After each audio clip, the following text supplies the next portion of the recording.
Yeah, however, when I was wandering around in this mixed woodland, there was a little bit of forestry commission stuff here, so you can see some clear fell and some pine, but generally there are big specimen oak trees, huge beech trees.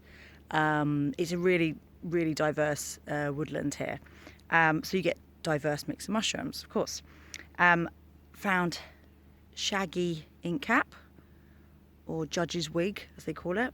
This, as it ages and depletes, this becomes sort of this, it goes all gooey and black. You can actually use that as an ink, and it was certainly used on vellum and parchment back in the day, from anything from, you know, Book of Kells to Bibles. It is a good eater when it's closed like that, mind you. Got myself a little cheeky, quite a tired chanterelle, which you can see the gorgeous forks on its gills there. Something very different, not of with gills as you'd expect maybe from when you buy your mushrooms from supermarkets or per se.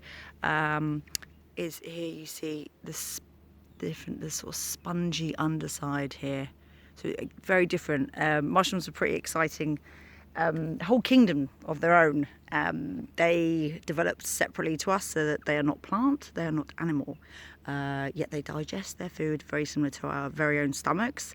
And I mean, the World Wide Web of trees and how they talk to each other, and mycelium, they're the biggest organism in the world. I mean, there's loads of cool stuff. This is why you should love mushrooms, even if you don't want to eat the things, which standard, the question is not can I eat it, the question is what is this fascinating, amazing fungi that I have found.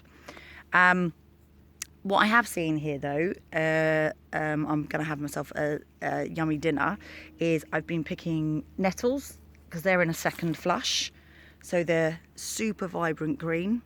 If you're feeling really brave, which I always, you can nip out the top bit, just as I did there. Proof. Dun, dun, dun. If you pinch it hard, if you're rough with nettles, they're not rough with you. So I'm going to squish it. Everyone's favourite bit, seeing Rachel eat raw mushrooms, nettles. Don't eat raw mushrooms, folks. So good, so tasty. It's so good for you. And the seeds are out at the moment.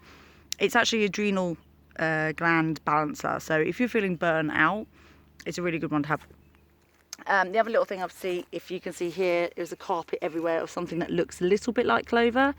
They are the 3 leaves, you see. That is a wood sorrel. That's really lemony.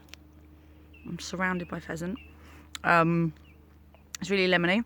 Then you have, of course, compared to what we all know and love, as we see sometimes in our lawns and in our parks, is the lemon sorrel, which has that little heart tip on there, so you know that's what you're having. Not a dock leaf or something like that.